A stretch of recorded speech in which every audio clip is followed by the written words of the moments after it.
Hi, this is video number 3. So today, or tonight, I guess I want to be a little more specific. I guess I want to try to have this a little more guided. Um, and I'm just going to start off by saying some of the doctors that I've been kind of following. They're not all doctors, and I mean, there's these people, but there's also hundreds of other survivors that have had the kindness and the braveness, what is that, courage to tell their own story online. And this was extremely helpful to me, and I guess that's the point of where I'm coming from for an audience or for people. I don't know, whatever, watch this, don't watch it. It's really hard to sell your own self sometimes, like we're all here, we're all there. um and so, but basically, the light that their stories shed onto my healing was immense, and that is a goal that I felt was super positive. And I guess I just want to be a part of that, even if this video just reaches one person and that person's like light bulb, and then they can go and seek out other doctors and other life coaches or professionals.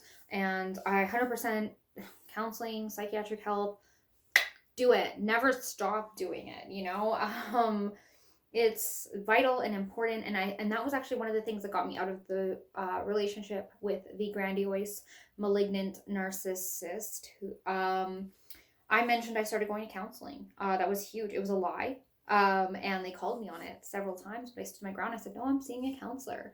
And they just had this look in their eye, like they knew it was over for them. They knew that they were up to some shady shit. They had done some extremely terrible stuff to me, like stuff that just any adult should not be doing to another adult. Like, so hurtful. We're trying to live our lives and raise our children, and you know, unbelievable that these people will stoop to the levels that they do for their supply, for their needs and their needs only. That's all that matters to them, to these people. So yeah, counseling is so important. And I wasn't seeing a counselor at that time, but I immediately was able to get the ball rolling and see one. And I had always remained in contact with my first counselor that I've had since I was 13. And again, she helped point me in the right direction to get the help that I needed, because as much as you can investigate it and find out information and learn about it and inform yourself about it, getting outside help is important too. It helped me with my PTSD and trusting people again, realizing that not everyone's just being nice to you because there's something in it for them, or like that they have ulterior motives. And I mean, I don't know if I'll ever be able to trust someone deeply. And again, like, I think the trick is to get involved, but without giving yourself up completely. And I had made this mistake, and I had given myself up time and time again to this person. No matter how many times I reinvented myself, I constantly gave them the 110%, the very core of my being, because I wanted to prove to them how much I love them and how much they meant to me. And the addiction will do that again to you. And anything for a pat on the head, anything for some recognition from this person, you will bring them information, you'll bring them anything that you can do to make them feel validated, so they'll validate you in return. Even just handling their garbage, always apologizing, so they feel safer and they feel that you're not going to leave no matter how many times they cheat on you, or say awful things, or do awful things, or lie, steal. It's just degrade, like humiliates, like just unreal, the things these people put you through. It's tragic, it's heartbreaking, and you can move on from that, and you can trust again. And even I feel, this is a life journey. Like, I'm not just, healing from this. I thought I reached a few points where, I'm like, I'm good. I have the information that I need. And then, I sort of like realized, what, no, there's still so much I don't know. And it's like never ending. It's like I could literally,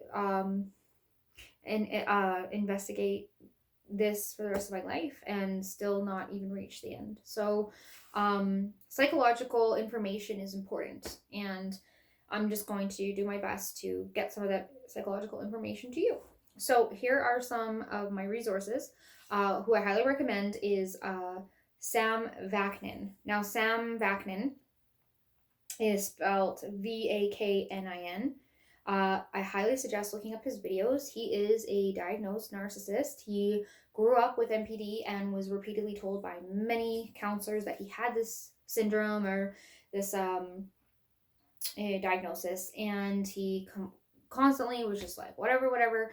And I guess it was like around the third massive break in his life where everything went to shit. All the people he thought he loved, he says thought I love, because again, he's a narcissist, and the way he views love is different, and the way he internalized love as an object is different. So he went on to finally investigate narcissism and was like, wow, okay, yeah, I have this. And he is one of the most well known, because narcissists tend to never get help. That's a fact. It's always the victims who tend to gravitate towards help, and even, sometimes end up believing they're the narcissist. It's very common. And again, because we all have narcissistic traits, don't feel bad if you put yourself in that position where you're constantly beating yourself up, and taking your own power away because you think that you're. And again, there are traits in us that make us susceptible to these types of people, even though their expert level and their skills and their abilities to manipulate us are beyond anything that you can think of, that you can believe sometimes, beyond the reach of our own human capacity at that time. But they're predators and we are prey. And us being prey makes us vulnerable to them. And are we at fault for that? No, but we can definitely better ourselves by learning more. Super important. So I highly recommend him, Sam Vaknin, because the information it's just, he's so great at delivering the facts and the truth. And sometimes he's also very good at, things don't always make a lot of sense when, like, and sometimes he'll say something and I'm like, I don't really quite get how that fits in, but he won't stop explaining it. He'll just continue explaining it until you're at a point in your own mind where you're like, I see this now. Okay, that's clear. That makes sense. I get how you got from here to there. He's amazing like that. Highly recommend him. Dr. Daniel Fox and Dr. Craig Melkin. I've just watched their videos. I just threw them in here. Katie Morton also just threw her in there. Dr. Ramney, highly recommend her as well. She touches on all kinds of disorders. And it's, yeah, she knows what she's talking about. She's very communal as well. She does a lot of interactions. She makes videos based on requests constantly, which is really helpful. Even just her comment section alone, highly recommend just going through there, skimming through there, and giving her videos a look. Dr. Todd Grandi and Stephanie Lynn, she's a coach. Highly recommend her as well. She does a little bit of storytelling about her own life, and she definitely has a lot of experience and techniques and tactics on how to deal with certain boundary setting and self-esteem, and just tactics on how to deal with someone, whether they're your boss, your parent, your spouse, your ex-spouse, a sibling who's a narcissistic, and all different types of ways of dealing with that and internalizing them in your life to continue living the positive way that you want to without like going beyond your boundaries. So she's amazing. She's really, give her videos a look. Again, that was Stephanie Lynn coaching. Then there's Angie Atkinson. She's a little wild. Her videos are kind of all over the place. They're kind of repetitive. However, I have gotten a few nuggets from her, so I guess I have to say I recommend her as well. And The Little Shaman. Now, The Little Shaman is this like older a lady, and she sounds like she smokes like a pack a day, but like she's really like the meat and potatoes of some of the narcissistic behaviors. Like if you're just looking for like a really rundown fact sheet that you can easily compute and understand and like nod your head to and like, you know, learn from quickly without like, there's not a whole lot of healing going along with what she's saying, but there's just a lot of reassurance of like, or like basically a lot of eye-opening stuff that you're like, oh yeah, that was, I didn't even incorporate that into the narcissistic relationship I was having, but that was definitely occurring in my relationship, and that was occurring in my relationship, yada yada yada. So highly recommend her as well. So kind of just a little breakdown of some of my inspirations as of late, as of it just feels like I've been doing this forever now. But yeah, so just going into like details, like right now I want to talk about like trauma bonding, because that's what keeps us in these relationships. So we end up in these relationships where we're trauma bonded with our partner. Our partner deliberately sets us up to be trauma bonded to them. That works out to their benefit. That works out for them. It's basically like a feeling like you're trapped. You're stuck in a relationship and you're maybe really unhappy in a relationship. You know, things are better, but you just seem to not be able to leave. Now, trauma bonding is very, very tactful, because if you were in a relationship that was all bad, it would be easier to leave, right? So the trauma bonding basically like is part of like the gaslighting. It creates a confusion. It creates like a brain fog. It constantly keeps you questioning, because the person that continues to create this trauma bond is not always mean to you. Sometimes they're kind to you. Again, if they're fulfilling that addiction and you're fulfilling their supply, it is a two-way street. It is reciprocal. There's a cycle happening here, but it's a very bad one, and it's a very toxic one. You get bonded to that person by, like, again, it starts with the love bombing, and then it goes into trauma bonding, because, and I can't really relate to this point, like to this as much as some people, but I guess like it's all part of the breaking you down, basically destroying your self-esteem, your self-worth, testing those boundaries, destroying those boundaries, where you know that they get you to trust them, they get you to co-share in a fantasy with them. That's huge if you're in a narcissistic relationship. It's all about the fantasy, especially for the narcissist. And the other person, you know, me in this instance, let's say, can definitely participate in fantasy. I love fantasy. I mean, I'm a dreamer. I'm more of a dreamer than a doer. If I could spend all my life dreaming with someone, I would, because it's lovely. But I also have a huge reality and a grasp of it. And, you know, I know some dreams will always remain dreams, because that's how dreams are. But I also know that some dreams will be real, and you can make those real, and you can work towards them. However, the narcissist has no plan to do that with you. Like, I just want you to understand, like, unless there's a shared fantasy of them like wanting to have a huge wedding or children, or they just have the desire to live out the fantasy of having the perfect life, whether it be temporary or not, unless that is something that they want to do to fulfill their fantastical needs only, it's never going to be on the agenda for them. And if it is, it's for really toxic and negative reasons. Someone who is invested in you for narcissistic supply only, it will never lead to good things for you. It will never lead to good things. So never forget that. Like, the sooner you can get out. And the other thing too is because you're bonded to that person, so you know they're bad, but breaking those bonds are hard.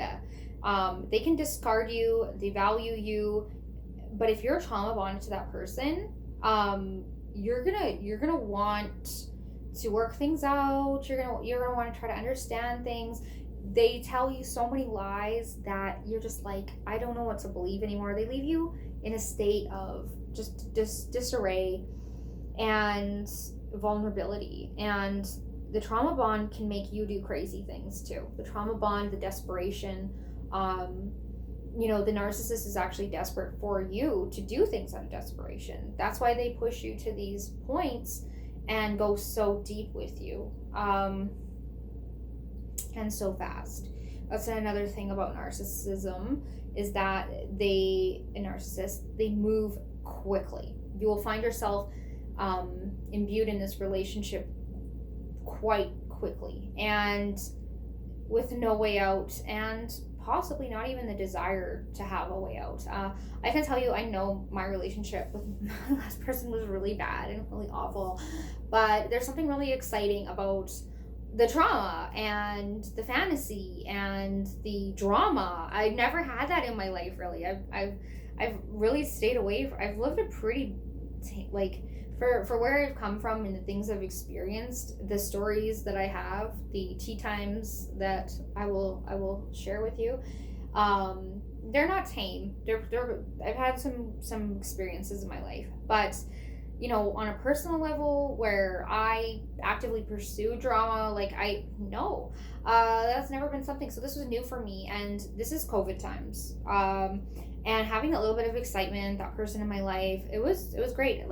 And my kids were very involved with it as well, and so were theirs. And there were some real bonds that got destroyed when the fake bonds were discarded. So that sucks a lot, but we're all in a much better place, and I can't wait to get into the more story time. I really can't. But it's a cycle, and there's a pattern, and the pattern, as we move along with these videos, you'll see, are very similar. They're very similar and repetitive. And I mean, that's one thing I'll also say personally that I miss about narcissistic relationships, and that I'm gonna have to take accountability for myself there, is that I like when relationships move fast. I love the honeymoon phase. I love getting to know someone really quick.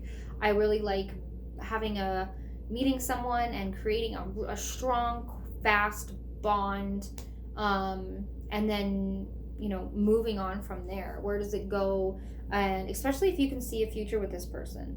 And now that I've kind of opened up my eyes to these things, I'm finding myself in situations where I'm getting to know someone, but it's long and boring, and I want to take things slower, but at the same time then I'm unfulfilled with the prospects of the future, and what if I am just wasting all my time, and how is this going to unfold, and where am I going to fit in?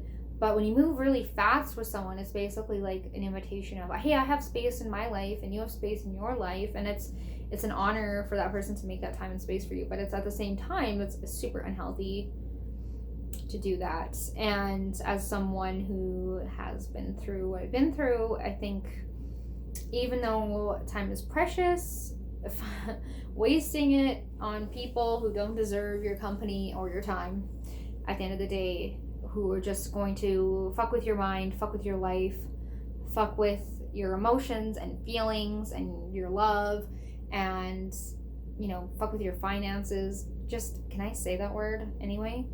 Just to screw you over time and time again, for the reciprocity, can I say, of their feelings, the need for their narcissistic supply, over and over and over again. I can't even explain. It's so not worth it to put yourself through that. So I feel like I'm rambling. I'm gonna get a little bit more on topic, but I think that's it for the 3 videos that I want to make tonight. I don't really want to get into story time too much, but again, these videos were a little bit all over the place, but I'm kind of just gonna put them out there in the world and see if anyone comes back to me with topics where I can go off in those directions a little bit more and cater to the needs of people who might be interested or benefit from what I went through. So yeah, all right, take care. Bye, world.